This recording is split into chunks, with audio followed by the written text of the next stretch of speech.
Reka tubashimire kandi tubahe ikaze mwe mudukurikira mu makuru n'ibiganiro tubagezeho gatanu kuri gatanu, twizere ko aho muri hirya no hino mumeze neza.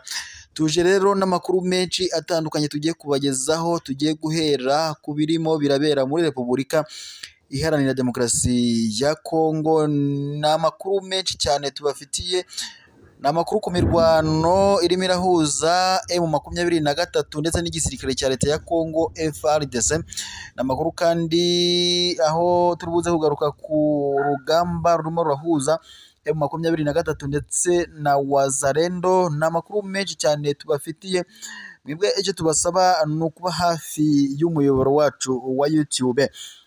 Reka rero tunyarukire ku birimo birabera muri Repubulika Iharanira Demokarasi ya Kongo, by'umwihariko muri teritwari ya Masisi. Tugiye kunyarukira mu mirwano irimo irahuza M23 ndetse n'umutwe wa Wazalendo. Ni imirwano ikaze cyane. Umutwe wa Wazalendo wongeye gushoza intambara kuri M23. Ni imirwano rero yaramutse ivugira muri iyi teritwari ya Masisi. Ni imirwano rero yasojwe cyangwa se yatangijwe n'umutwe wa Wazalendo, maze ugaba ibitero ku gisirikare cya kuri uyu mutwe wa M23 ndetse abasirikare batari bake bakaba baje kuhasiga ubuzima. Namakuru rero dukesha ibitangazamakuru bitandukanye, amakuru menshi cyane. Umutwe wa Wazalendo wongeye kugaba igitero simusiga kuri M23. Ni urugamba rukomeye cyane rurashaririye. M23 yongeye guhura n'ibikopura biremereye, amasasu avuza ubuhuha. Ni imirwano idasanzwe kuri M23 ndetse n'uyu mutwe wa Wazalendo. Ni amakuru rero menshi cyane, turimo turabona urugamba rurarimbanije hagati ya M23 n'uyu mutwe wa Wazalendo.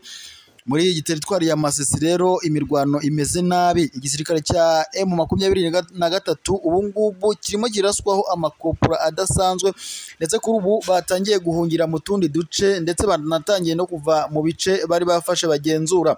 Umutwe wa Wazalendo rero ahangaha watangaje ko urimo urashaka kwirukana M23 muri iyi teritwari ya Masisi, kubera ko ngo urambiwe kubona M23 ihagenzura. Ni amasasu menshi cyane yarashwe kuri M23. Ni ibikopura biremereye Wazalendo yabyutse irasa mu rukerera kuri M23, ndetse abasirikare batari bake ku ruhande rwa M23 bakaba baje kuhasiga ubuzima. Ni urugamba rero ruremereye rwabyutse rwose rubera muri iyi teritwari ya Masisi, ndetse kuri ubu ngubu abasirikare ba M23 batangiye guhunga bava mu bice bitandukanye bari bamaze kwigarurira. N'amakuru rero tubona rwose arababaje. Igisirikare cya M23 kuri ubu ngubu kirimo kirabundabunda nk'inkoko yanyagiwe. Urugamba rwose rucanye maremare hagati ya M23 ndetse n'umutwe wa Wazalendo. Uyu mutwe wa Wazalendo wakomeje kumvikana cyane ngo ko waba ufatanya n'igisirikare cya leta ya Kongo FARDC mu guhangana n'uyu mutwe wa M23. Kuri ubu rero uyu mutwe wa Wazalendo watangaje ko uzakora ibishoboka byose ugahashya byimazeyo umutwe wa M23 mu burasirazuba bwa Repubulika Iharanira Demokarasi ya Kongo. Mu yandi makuru kandi nuko igisirikare cya leta ya Kongo FARDC nacyo cyogiye kugaba ibitero muri aka gace kaho uyu Sultani Makenga avuka. Ni muri Nyanzare rero imirwano imeze nabi hagati y'igisirikare cya leta ya Kongo FARDC ndetse n'umutwe wa M23, ndetse kuri ubu ngubu bateye mu bice byaho iwabo wa uyu Sultani Makenga avuka muri Nyanzare. Imirwano rero imaze amasaha atari menshi cyane.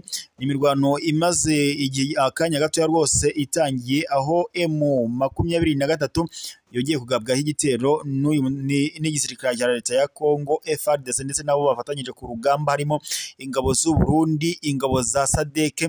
N'amakuru rero menshi cyane arimo aragenda avugwa rwose ahangaha kuri M23. Igisirikare cya leta ya Kongo FARDC cyongeye kuyisukaho ibisasu bya kumuriro abasirikare batari bake ba M23 bongera kuhatakariza ubuzima, ndetse n'umuvugizi wa M23 mu bya gisirikare Lieutenant Colonel Wiringoma nawe yavuze ko rwose igisirikare cya leta ya Congo FARDC cyabyutse kigaba ibitero simusiga ku muri uyu mutwe wa M23, aho ndetse babasanze mu birindiro byabo. N'amakuru rero yakomeje kugenda avugwa cyane, ndetse M23 yatangaje ko nayo ubu ngubu igiye kwirwanaho, gusa biragoye cyane kuko igisirikare cya leta ya Congo FARDC kirimo kirazamura ibisasu biremereye, ibitwaro by'intambara, indege za kajugujugu zose cyazihanantuye rwose, yacanye umuriro kuri M23. Kuri ubu rero M23 irageramiwe n'urugamba rukaze cyane, amarira ari menshi, ni imiborogo na Sultani Makenga kuri ubu ngubu biravuga ko yabuze ayacira n'ayamira. Urugamba rero M23 bivuga ko kuri ubu ngubu imerewe nabi cyane, aho FARDC ikomeje kuyicanaho igitutu. M23 rero urugamba hagati ya M23 ndetse n'igisirikare cya leta ya Congo FARDC rumaze igihe kitari gito rwumvikana mu burasirazuba bwa Repubulika Iharanira Demokarasi ya Congo. M23 ubwo yatangizaga urugamba yatangaje ko izakora ibishoboka byose igaharanira uburenganzira bw'abanyekongo, by'umwihariko abanyekongo bo mu bwoko bw'abatutsi bavuga ururimi rw'ikinyarwanda. Yavuze ko rero izakomeza gukora ibishoboka byose kugira ngo ikomeze kurwana ku burenganzira bw'aba baturage b'abanyekongo.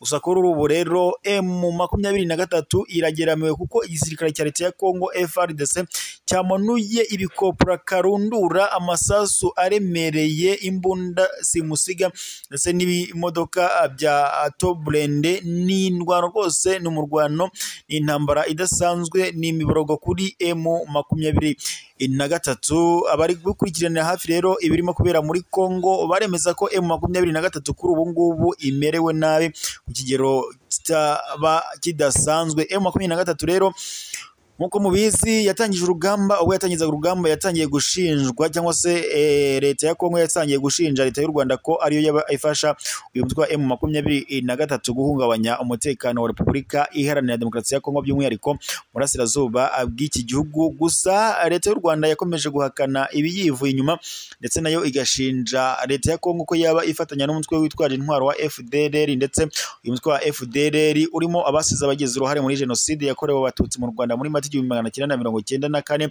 Ni urugamba rero M23 yatangije nayo ishaka uburenganzira bw'abanyekongo, by'umwihariko abagiye bagirwa impunzi kandi ari abanyekongo nk'abandi.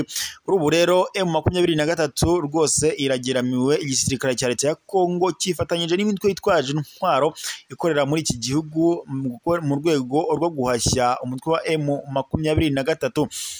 M23 rero mu gihe gishize yari yarigaruriye ibice bitandukanye byo muri teritwari nka za Masisi, za Rucuru, za Kanyabayonga ndetse n'ahandi hatandukanye. Kuri ubu rero za Rubaya ziri aho ngaho, imirwano naho imeze nabi, ngo barashaka kwirukana umutwe wa M23 ngo kubera ko waba urimo uracukura amabuye menshi muri iyi teritwari, ndetse bikavuga ko aka gace ka Rubaya ngo bashaka kwirukanamo M23 ngo kubera ko ariho ikuru ubukungu bwinshi butandukanye. Igisirikare cya FARDC cyifatanyije n'ingabo z'abarundi n'izi ngabo za SADC ndetse na Wazalendo.